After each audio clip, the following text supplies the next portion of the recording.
안녕하십니까. 네, 반갑습니다.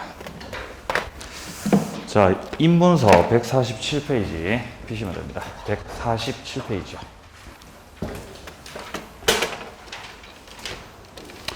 자, 우리가 지난 시간에 했던 건 민법 학습 3계명이었죠. 민법 학습 3계명. 기억하시죠? 첫 번째 계명이 뭐였어요? 예? 첫 번째 제가 말씀드렸던 거. 예? 다 까먹으셨어요? 복습. 예? 기억나세요? 2계명은요? 예? 갑자기 절망적인데요? 병행하라 그랬어요. 뭐랑 뭐를 병행하라고? 네, 이론하고 문제하고 병행하시라고. 이론과 문제를 병행하는 것이다. 예, 이론 끝내고 문제하는 것이 아니다. 자, 세 번째가 뭐였어요? 양은 줄이는 것이다. 양은 줄이는 것이다. 이거 했었죠, 그죠? 3계명. 네. 혹시 모르시겠는 분들은 지난 시간 수업을 들으셔야 되겠죠. 자, 그리고 뿐만 아니라 권리 변동이라는 것도 했었어요. 권리 변동. 권리의 발생과 변경과 소멸, 이런 내용들을 살펴봤고, 그리고 이제 수업 끝나기 직전에 이런 거 했었죠. 법률적인 사실들. 법률적인 사실들이 모여서, 이 사실들이 모여서 법률 요건이 된다. 그리고 요건을 갖춰서 비로소 법률적인 효과가 발생하게 된다. 기억나세요? 예. 복습이 우리를 합격으로 인도해요. 기억나야 돼요. 자, 그리고 여기서 이 법률 효과가 발생한다는 거는 결국 권리가 변동된다는 거고, 권리가 변동.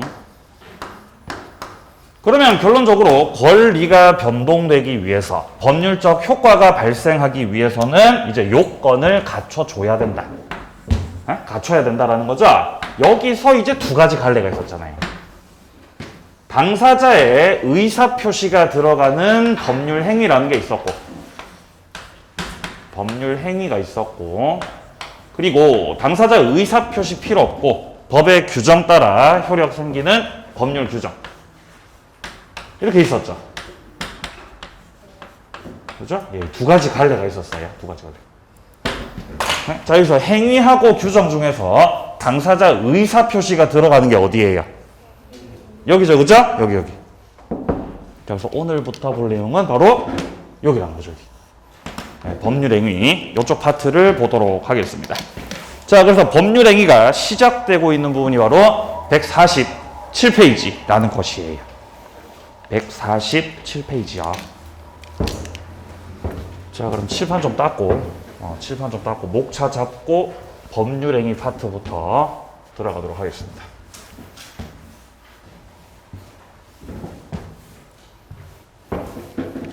자, 볼게요. 법률행위. 자, 오늘 우리가 볼 내용은 첫째 시간 법률행위입니다. 법률행위. 자, 첫 번째는 법률행위 의. 법률행위란 무엇이냐? 의를 보고, 두 번째.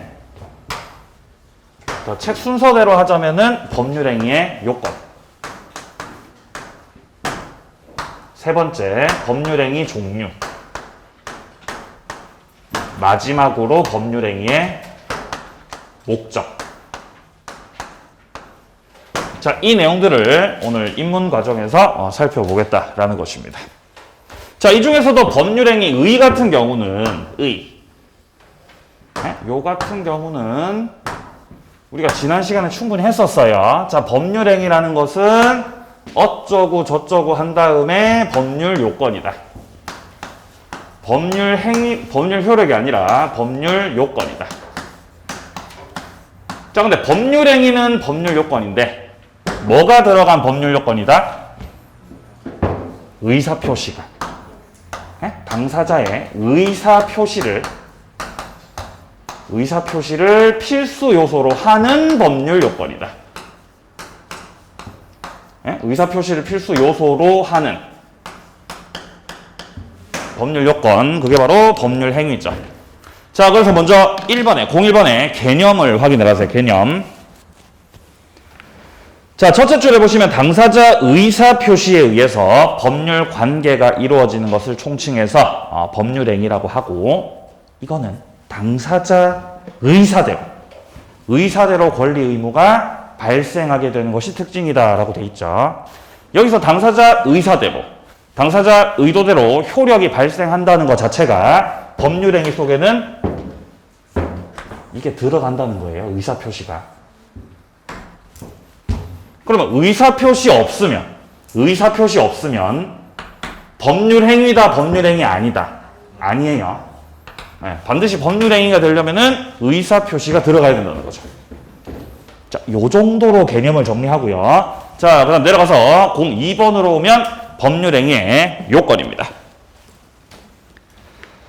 자, 밑에 참고라고 돼 있고요. 법률행위 요건 중에서 일반 요건하고 특별 요건들이 있는데, 특별 요건들은 나중에 기본서 나왔을 때 보도록 하고, 일단 일반 요건들부터 보자.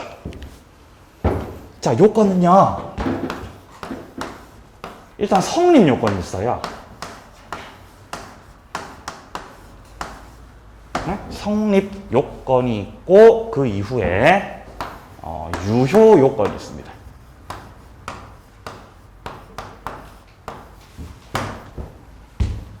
여기서 성립한다는 것, 자, 여기서 성립한다는 것, 뭔가 존재한다는 거예요.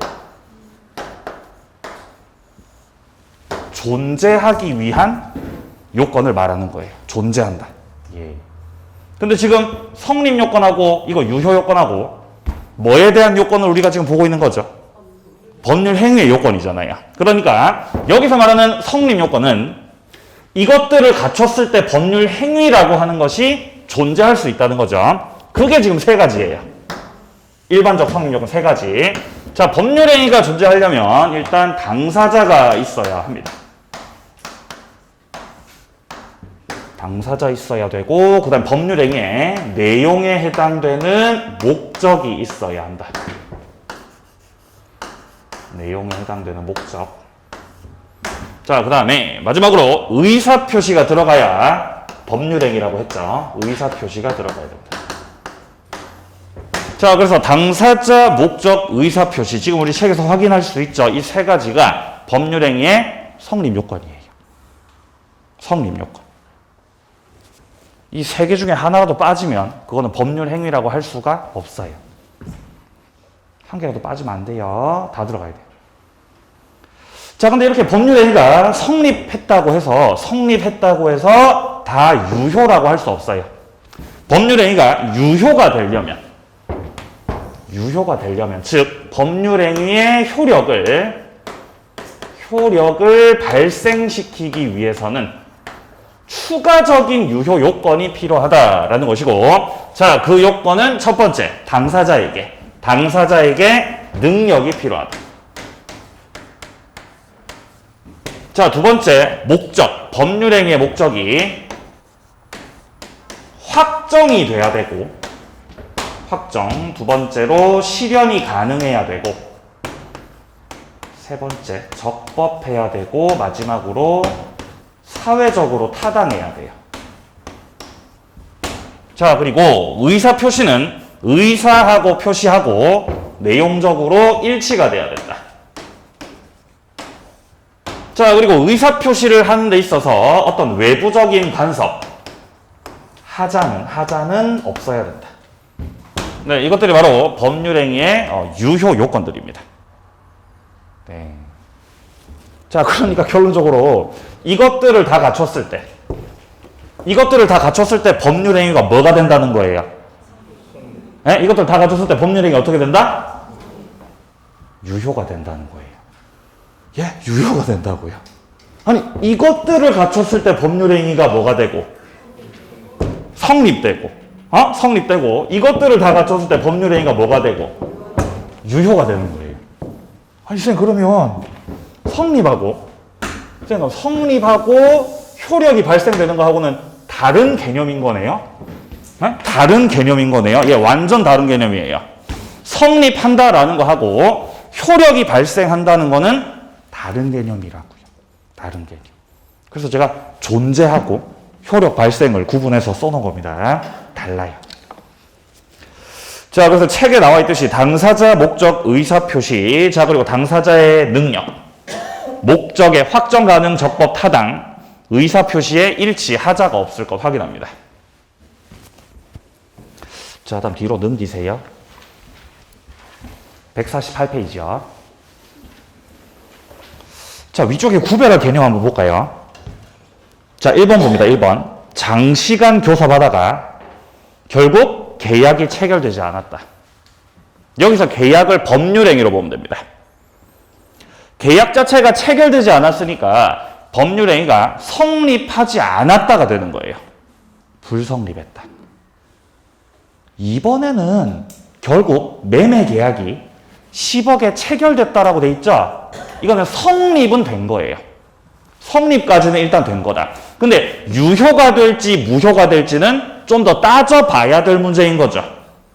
자, 3번에 왔을 때 계약이 체결되고 유효다. 자, 이러면은 이제 효력 발생 요건까지 다 갖췄다라고 말을 할 수 있는 거죠.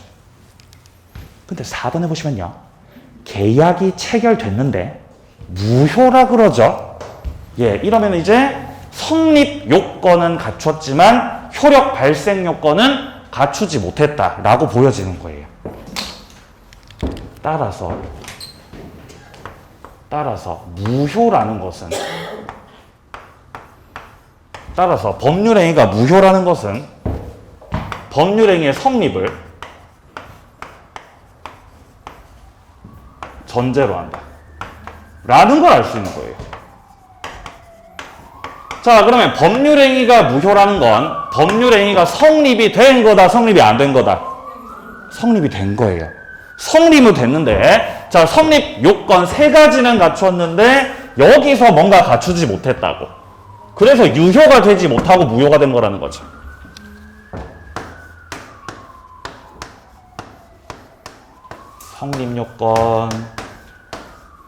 성립 요건 3가지라 그랬어요. 당사자, 목적, 의사표시.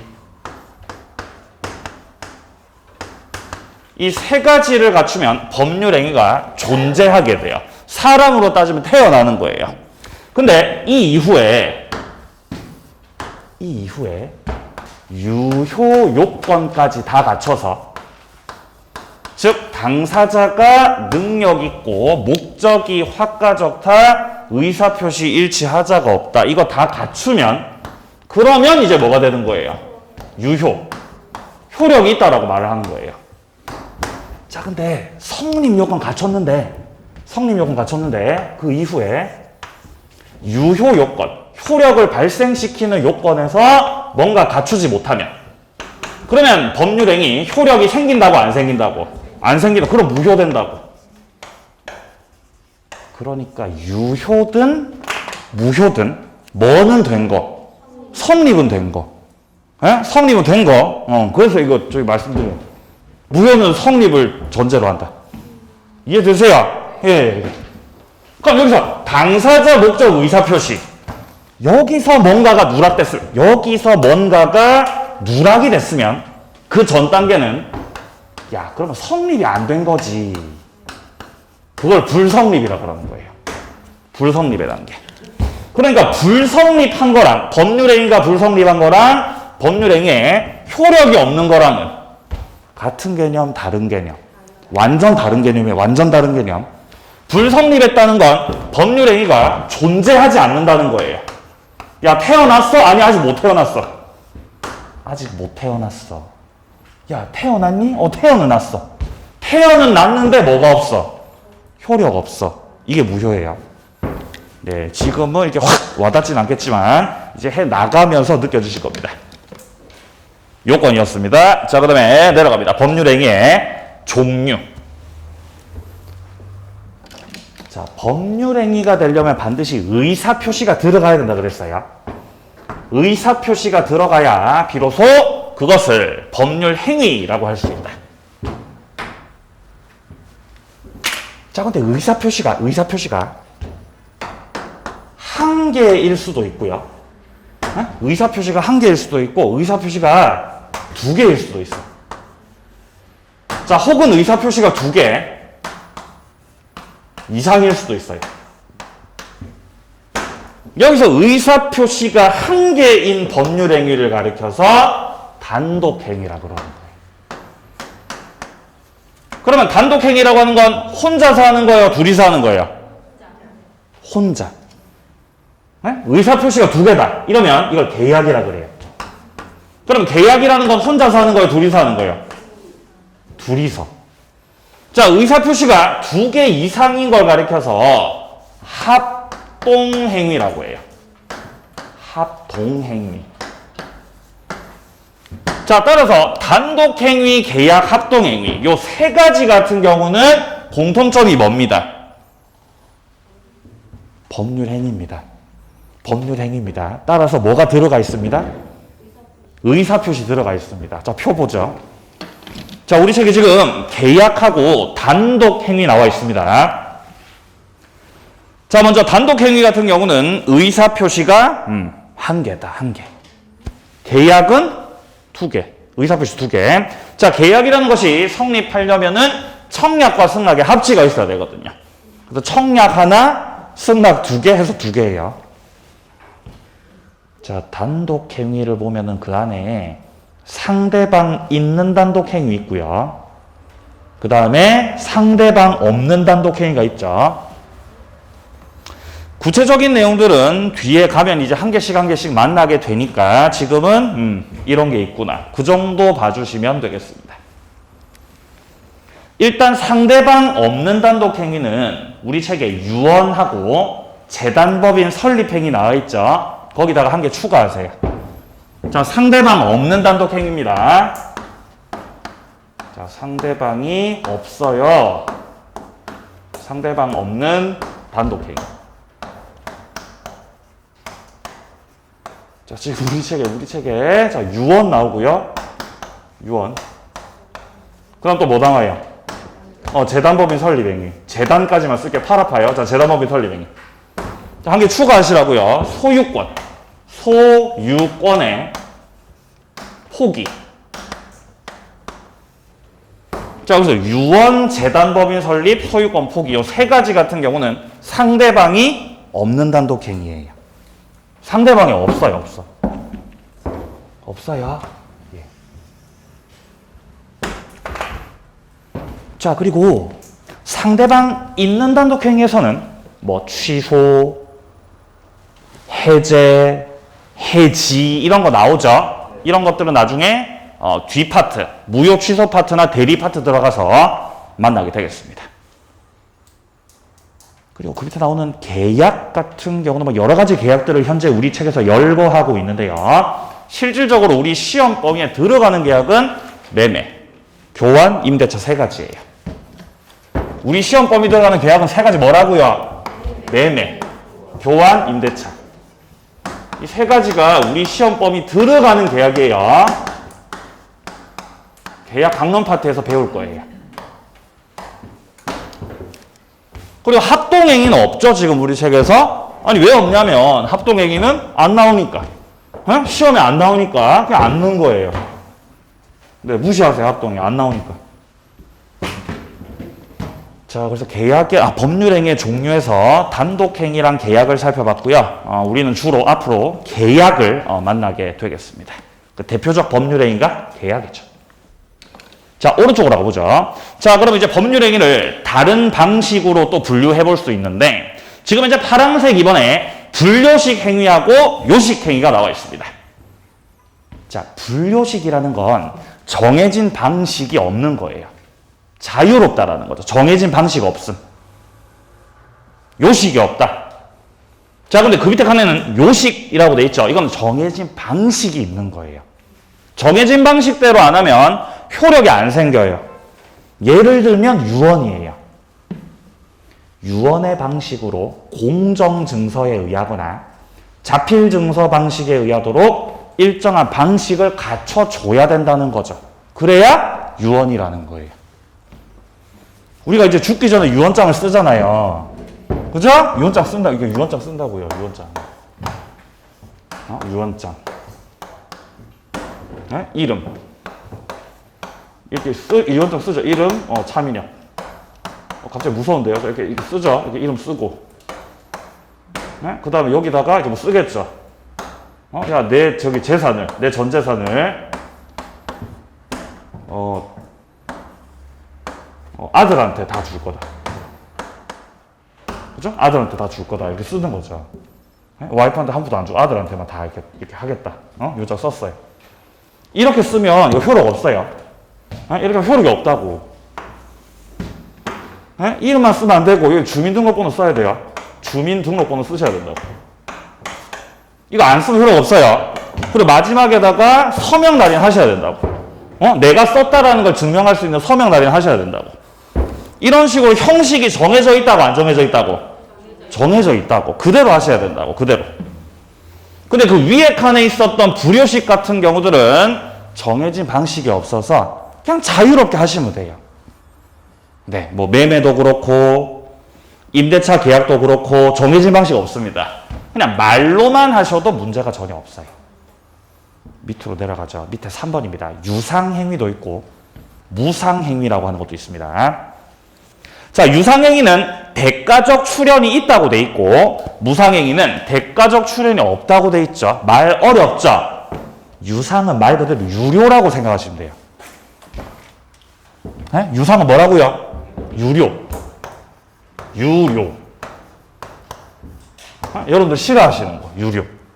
그죠? 근데 그 밑에 무상은요? 무상은 뭐라 하면 돼요, 그러면? 무료라고, 무료. 공짜라고, 공짜. 여러분 좋아하시잖아요, 공짜. 네? 공짜. 꽁으로 드시는 거, 예.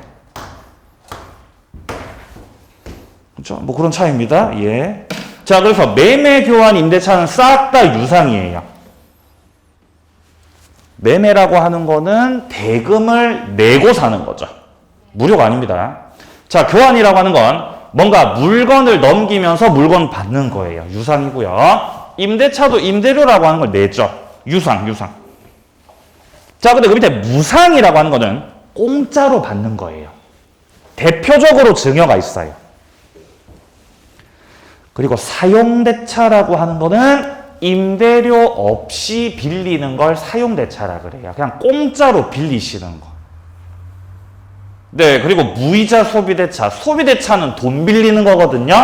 근데 이자 안 내고 돈 빌리죠. 무이자 소비대차. 무상입니다.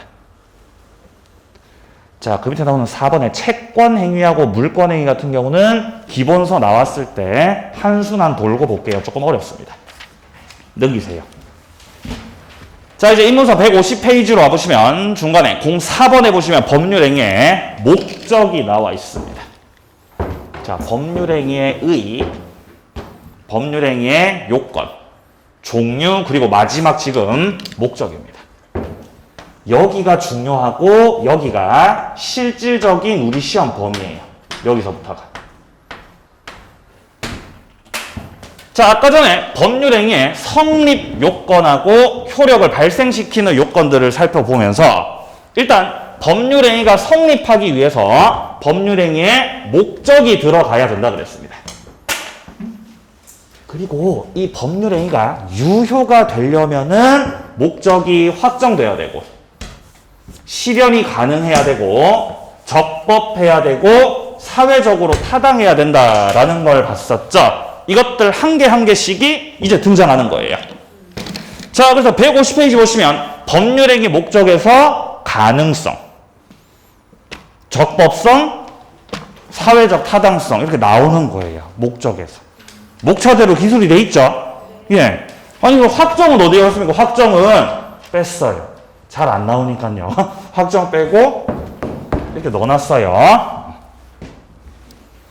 자, 1번부터 보죠. 가능성입니다. 자, 계약의 목적이 실현 불가능한 것을 불능이라고 하는데 법률행위가 유효가 되려면 불능이 되면 안 된다는 겁니다. 실현이 가능해야 된다.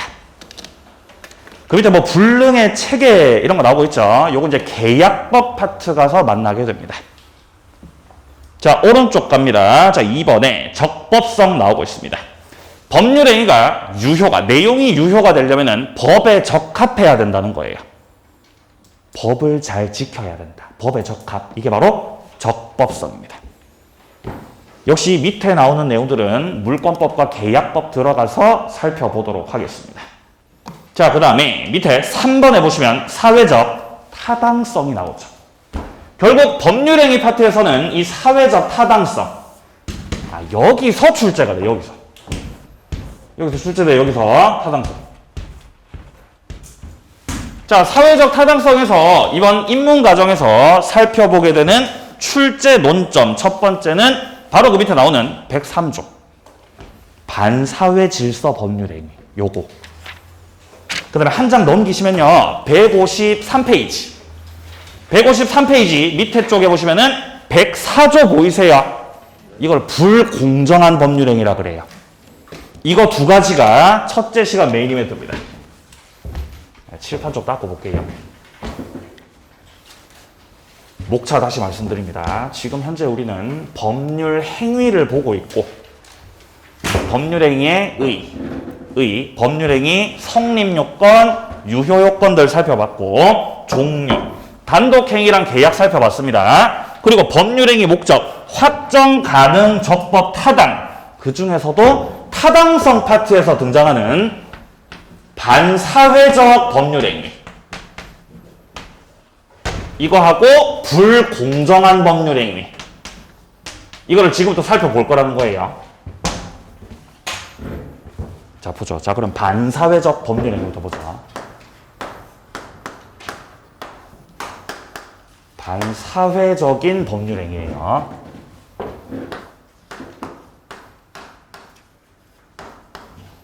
반사회적 법률행위. 자, 이거는 우리민법 제103조입니다. 103조. 반사회적 법률행위. 자, 먼저 조문부터 함께 읽어볼까요? 조문에 뭐라고 나와 있는지. 자, 103조를 보면 선량한 풍속, 기타 사회 질서에 위반한 사항을 내용으로 하는 법률행위는 무효로 한다라고 돼 있죠. 그렇죠? 선량한 풍속 위반하거나 사회 질서 위반하시면 법률행위를 다 무효로 만들겠다라는 것이에요. 내용이 대단히 추상적이라고 했습니다. 조문 자체가 너무나 추상적이다. 자, 그러면 내용 자체가 조문이 너무나 추상적이어서 야, 103조는 너무 추상적이야. 그러니까 이 추상적인 조문을 뭐 해야 된다 그랬죠? 지난 시간에? 뭐 해야 된다 그랬어요? 빨리 대답하세요. 뭐 해야 된다고? 해석해야 돼요. 해석해야 됩니다. 자, 그리고 법원의 판단이 나온다 그랬죠? 그게 뭐라 그랬어요? 판례. 자, 따라서 반사회적 법률행위에서는 103조 조문 자체에서는 출제할 만한 내용 자체가 없고 출제할 건덕지가 없고 출제되는 건 결국 판례입니다. 판례에서 출제가 돼. 그럼 우리 법원에서 이미 내린 판단들이 여러 가지가 많이 있겠죠. 반사회적인 법률행위에 해당한다 라고 판시한 것들도 있을 것이고 야, 이거는 반사회가 아니야 라고 판시한 것들도 있겠죠. 이것들을 분류하셔야 돼요. 그래서 결국 이렇게 분류를 해봐요. 판례들을 분류해서 정리하다 보면은 아, 그래, 이것들은 반사회적 법률행위, 반사회적 법률행위에 해당이 되는 것들이네. 따라서 이것들은 무효구만, 무효. 이런 판례들이 있을 것이고 아니면은 야, 반사회적 법률행위처럼 보이는데 반사회적 법률행위가 아니네. 해당되지 않는다고요. 이런 것들도 있을 거라고요. 근데 반사회가 아니라고 해서 또 반드시 유효냐? 그건 아닙니다. 반사회가 아니어도 무효일 수 있기 때문에. 자, 어쨌든 판례들을 이렇게 두 가지로 나눠서 분류 정리해야 이쪽 파트 문제를 푸실 수 있다는 것이에요. 반사회적 법률행위에 해당되지 않는 것들은 나중에 기본서 나왔을 때 살펴보게 됩니다. 자, 그러면 오늘은 반사회적 법률행위에 해당이 돼서 무효인 것들, 이것들을 살펴볼 거예요. 이게 여기서 정리할 첫 번째 내용입니다. 판례를 정리하거라, 판례. 자, 다음 두 번째입니다. 반사회적 법률행위에서는 그에 따르는 효과를 정리하셔야 됩니다. 자, 그러면 반사회적 법률행위에 해당이 되면 법률행위가 어떻게 되느냐? 무효가 됩니다. 무효가. 자, 그리고 뿐만 아니라 불법 원인급여라는 개념이 적용됩니다. 불법 원인급여. 자, 그러면 이 두 가지를 중심으로 내용을 볼게요. 자, 일단 151페이지 밑에 쪽에 뭐 입법 취지 이런 거 나와 있죠. 뭐 읽어보시고요, 스스로. 뒤로 넘기세요. 자, 152페이지로 옵니다. 양괄호 2번에 보시면 판단 시기가 나와 있습니다. 자, 동그라미 1번. 반사회적 법률행위인지 여부. 이거는 법률행위의 효력 발생 시점 노노노 법률행위가 성립한 시점을 기준으로 해서 판단해야 된다. 여기서 말하는 법률행위 성립 시점이라는 거는 계약이 체결되는 시점을 말합니다. 계약 체결 당시. 그때를 기준으로 해서 야, 이거 반사회네. 이거 반사회 아닌데? 를 판단한다고. 체결되는 시점 기준으로. 자, 그래서 밑에 쪽 판례 입장이 나옵니다. 동그라미 2번이요. 파란 색깔로 표시된 부분 확인하세요. 민법 103조에 의해서 무효인지의 여부를 판단할 때는 법률행위가 이루어진 때를 기준으로 판단해야 된다. 자, 여기서 말하는 법률행위가 이루어진 때가 바로 성립 당시. 성립 당시. 계약 무슨 당시? 체결 당시. 이렇게 표현할 수 있겠습니다. 법률행위 성립 당시, 계약 체결 당시. 그때를 기준으로 판단해요, 판단. 자, 그 다음에 밑으로 내려오면 양괄호 3번에서 반사회적 법률행위에 해당이 돼서 무효인 것들이 지금 현재 열거되고 있습니다. 동그라미 1번입니다. 노름빚입니다. 노름. 그죠? 네, 도박을 하셨다라는 거죠? 도박을 했고, 도박에서 패배했기 때문에 도박 빚졌다는 거죠. 도박 채무. 도박 채무 자체가 반사회적이에요. 도박 자체가 반사회. 따라서 무효입니다. 무효. 근데 이거를 변제하기로 약속했죠? 그 약속 무효예요. 그럼 변제를 해야 돼요? 변제를 안 해도 돼요? 안 해도 돼요. 변제 안 해도 돼요. 자, 동그라미 2번입니다. 브로커에게 성공보수 약정을 주기로 했다. 소송 당사자가 변호사 아닌 자에게 야, 네가 승소시켜주면은 임야를 줄게. 지금 변호사라고요? 변호사 아니라고요? 변호사 아니에요, 지금. 변호사도 아닌데 그 사람한테 승소하면은 제가 임야를 드리겠습니다. 뭔가 대가를 주겠다라고 하는 거죠. 이거 이제 변호사들 밥그릇 건드시는 거잖아요. 반사회적입니다. 자, 동그라미 3번이요. 형사사건에 있어서의 변호사하고 의뢰인 간에 성공보수 약정하시는 거, 이것도 반사회적이라고 봤습니다. 자, 이어지는 내용을 보면은 형사사건 수사와 재판 결과를 금전적 대가와 결부시킴으로 인해서 기본적 인권 옹호, 사회 정의 실현을 그 사명으로 하는 변호사 직무의 공공성을 저해한다라고 본 거죠. 그러니까 반사회적이라고 본 거예요. 형사사건이요, 민사사건이요? 형사사건에서. 형사사건에서 저를 무죄로 만들어주시면은 제가 10억을 드리겠습니다. 예? 뭐 성공보수 약정을 했다. 이거 반사회라고요? 반사회 아니라고요? 반사회라고. 이거 반사회적이라고.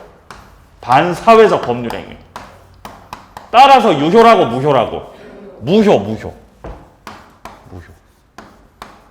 자, 근데 좀 추가해 주세요. 형사사건 말고, 형사사건 말고 만약에 민사사건이다.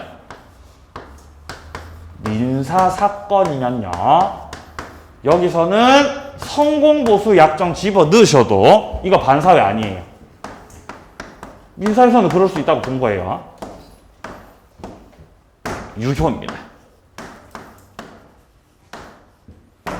차이가 있어요. 형사사건하고 민사사건하고 달라요. 네. 자, 동그라미 4번으로 내려갑니다. 일부 일처제에 반하는 첫 계약은 무효다. 반사회적이에요. 예. 그리고 본처에 동의가 있어도 무효다. 본처가 동의를 해줬어요. 첩을 만드는 거에 대해서. 그래도 무효입니다. 그래도. 미쳤어. 지금 우리 그렇게 생각하죠? 근데 괄호 속에 보세요. 1967년 사건이에요. 대판 1967년이죠? 예. 지금하고 정서가 달랐겠죠? 예. 자, 그래서 첫 계약도 무효입니다. 반사회적 법률행위입니다. 네. 자, 이런 것들이 이제 반사회적인 것들이에요. 책에 나오는 것들을 살펴봤고요. 자, 그리고 뿐만 아니라 이 반사회적 법률행위에서는 이 효과를 잘 보셔야 됩니다. 무효, 그리고 불법원인 거예요. 자, 일단 무효라는 거는요, 효력이 없다는 거지 않습니까? 효력이 없다. 따라서 이행 전인 경우에, 아직 이행하지 않았을 때 이행을 해야 된다, 이행할 필요가 없다. 이행을 할 필요가 없어요. 무효기 때문에. 자, 예를 들어서 도박을 했어요. 가박을 하고 도박을 했어, 도박을.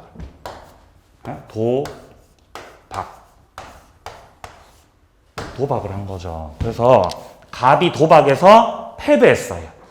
그럼 갑이 도박 빚진 거죠. 채무, 빚을 졌어요. 아니 근데 선생님 도박 자체가 반사회적이어서 무효기 때문에 도박 빚진 것도 효력이 없는 거예요. 무효예요. 자, 그래서 갑이 이 도박 빚을 을에게 변제하겠다고 약속을 했더라도 변제를 해야 된다, 변제 안 해도 된다. 안 해도 돼요. 왜 안 해도 되죠? 무효니까 안 해도 돼요. 그러니까 당당하시라는 거죠. 도박 빚져도 안 갚아도 되니까요. 민법 시간에 배웠으니까. 네. 현실은 안 그렇겠죠? 현실은 안 간다 그러면 얘가 어떻게 해요? 오한마 가지고 오라 그러겠죠. 잘 모르세요? 그만하겠습니다. 자, 어쨌든 안 갚아도 됩니다. 이행하기 전에는 이행할 필요가 없다. 자, 뿐만 아니라 예를 들어서 갑이 어떤 분한테 청약을 한 거예요. 청약을 했다. 갑이 이제 은퇴를 앞두고 있었어요. 은퇴 앞두고, 야, 나랑 같이 5년 동안 나랑 같이 살아주면 내가 5억짜리 아파트 줄게. 아파트를 증여할게. 이렇게 한 거예요. 이런 게 무슨 계약이에요? 첩계약이에요. 나랑 같이 5년 동안 나랑 같이 살면 아파트 줄게. 이렇게 청약을 한 거예요. 근데 여기서 만약에 이분이 뭐야 꺼져 이런 계약이 안 되죠. 근데 이분이 만약에 여기에 대해서 승낙을 하면, 을이 여기에 대해서 승낙을 하게 되면은 갑하고 을 사이에서 첫 계약이 성립하는 거예요. 첫 계약이. 근데 첫 계약은 유효입니다, 무효입니다? 무효입니다. 반사회적이어서. 따라서 을이 5년 동안 같이 살아드리겠습니다라고 약속했더라도 같이 살아야 돼요? 안 살아도 돼요? 안 살아도 돼요. 갑은 아파트 줘야 돼요? 아파트 안 줘도 돼요? 안 줘도 돼요. 무효니까. 효력 없어요. 네. 그래서 이분이 5년 동안 같이 살았던 거예요. 아파트를 기대하면서. 근데 갑이 아파트 안 주는 거죠. 그래서 이분이 소송했어요. 아파트 달라고. 그럼 누가 승소합니까? 갑이 승소해요. 을은 못 받습니다. 왜냐하면 무효이기 때문에. 아시겠어요? 무효. 이행해야 된다, 이행할 필요 없다. 이행할 필요 없어요. 이행 전일 때는. 근데 문제는 요거예요. 야, 그러면 이행을 해버리면 어떡하냐는 거죠. 이행 후. 이거는 조금 내용이 다릅니다. 이행한 후. 자, 갑은 도박 빚을 졌지만 이거는 무효기 때문에 변제할 필요가 없다 그랬어요. 근데 갑이 너무 양심적이어서 야, 내가 양심적으로다가 돈 갚을게. 내가 빚진 도박빚 1,000만 원을 변제할게. 갑이 변제를 한 거예요. 변제할 필요가 없는데 변제를 갖다 해버린 거죠. 이행한 후입니다. 후.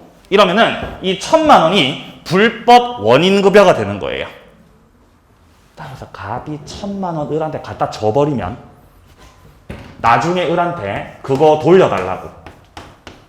부당이득 반환 청구. 할 수 없어요. 돌려달라고 할 수 없다. 이게 불법 원인급여예요. 이것도 마찬가지예요. 예. 이분이 이제 제안을 받으셨지 않습니까? 제안을. 네. 그래서 같이 살아주면은 아파트 준다고. 근데 같이 살면 갑이 아파트 줄 거니까 안 줄 거니까? 예? 안 줄 거니까. 또 도망갈 거잖아요. 그러니까 이분이 선불이라고 하면 선불. 예? 선불이라고 선불. 네가 먼저 아파트 나한테 주면 내가 같이 살게 이렇게 하신 거예요. 네. 그래서 갑이 이 아파트 5억짜리 아파트에 대해서 소유권 이전 등기를 넘긴 거예요. 이행할 필요가 없는 계약이었는데 갑은 이행을 해버린 거죠. 이러면 불법 원인급여라고요. 그러면 을은 아파트 받았죠. 그럼 같이 살아요, 도망가요? 도망가 버린 거죠. 그래서 갑이 잡은 거예요. 아니 너 나랑 같이 안 살 거면 돌려줘야지. 아파트를 돌려주라. 부당이득 반환 청구. 할 수 있는 거다, 할 수 없는 거다. 할 수 없다고. 불법 원인급여. 돌려달라고 할 수 없다. 법은 더러운 손을 보호하지 않는다. 예? 만약에 돌려달라고 할 수 있으면, 이게 가능하다고 가정을 해보세요. 돌려달라고 할 수 있으면 갑이 아파트 돌려받아서 이 아파트 돌려받고 그 다음에 어떻게 할 거예요? 에? 또 다른 사람한테 가가지고 야, 이제 내 임종이 얼마 안 남았다. 이제는 3년만 3년만 같이 살아줘. 그럼 나 아파트 줄게. 이럴 거 아니에요. 그러니까 이런 거를 원천 봉쇄해버리는 거죠. 이런 거 하지 마시라고 아예 못 돌려받게 만들어버리는 거예요. 돌려받지 못한다. 네, 이게 불법 원인급여입니다. 자, 152페이지에서 밑에 쪽에 반사회적 행위 효과 첫째라고 돼 있는 부분 확인합니다. 급부의 이행 전이면 무효기 때문에 지급할 의무가 없고 상대방은 이행 청구할 수 없다. 이게 바로 이행 전이라는 거죠. 이행할 필요 없습니다. 자, 그리고 오른쪽 갑니다. 둘째라고 돼 있죠. 그러면 급부를 이행한 후면 어떡하냐? 아니, 갖다 줘버렸으면 어떻게 해야 됩니까? 불법 원인급여. 그러면. 자, 그래서 갑이 첩에게 1억을 이미 지급했습니다. 그럼 당신은 망하셨습니다. 돌려받습니다? 못 받습니다? 못 받습니다. 그러면요. 부당이득으로 반환 청구할 수 없다. 밑에 사례 보세요. 사례. 갑은 애첩은 또 뭐죠? 애처불에게 좀 민망하네요. 자, 이 관계를 지속하려고 10억을 주기로 약속했어요. 네, 돈 많으신가 봐요. 자, 10억 주기로 약속했다. 이 약속 자체가 반사회적이에요. 10억 줘야 된다고 10억 안 줘도 된다고? 안 줘도 돼요. 무효입니다. 무효. 근데 갑은 현금 1억, 자동차, 아파트를 줬다고요. 이미 갖다 줘버렸다고. 이러면 이행 후라고. 그러면 이 1억, 자동차, 아파트 이것들이 전부 다 불법 원인급여가 되는 것들이에요. 못 돌려받습니다. 얼마 지나지 않아서 이 관계가 결판 나버렸대요. 깨지셨네요. 예. 자, 밑에 1번입니다. 을은 갑에게 받기로 한 돈 더 달라고 할 수 있냐? 야, 네가 나한테 지금 1억밖에 안 줬잖아. 나머지 한 5억 더 챙겨주라. 라고 할 수 있다, 없다? 안 되죠, 안 되죠. 무효인데요. 근데 2번, 갑이 을에게 이미 지급했던 불법 원인급여물. 이것들을 무효라고 주장하면서 돌려달라고 부당이득 반환 청구할 수 있냐? 못한다는 것입니다. 밑에 3번 보세요. 법은 들어온 손을 보호하지 않는다. 그죠? 들어오니까 보호를 안 해줘요. 자, 밑에 세 번째 줄 보시면 이렇게 나와 있어요. 만약 법원이 이 더러운 행위를 한 자의 부당이득 반환 청구를 허용한다면 불법 원인을 제공한 자가 같은 행위를 반복하셔도 결국 또 돌려받을 거 아닙니까? 그러니까 이거를 불법적 행위를 법이 도와주는 기이한 행위가 된다고요. 결과가. 따라서 아예 못 돌려받도록 입법하였다. 이게 바로 불법 원인급여입니다. 확인하세요. 자, 그 밑에 파란색 4번에 보시면 공정성에서 104조가 나와 있는 거 확인되십니까? 네, 조금 쉬었다가 이어서 보도록 하겠습니다.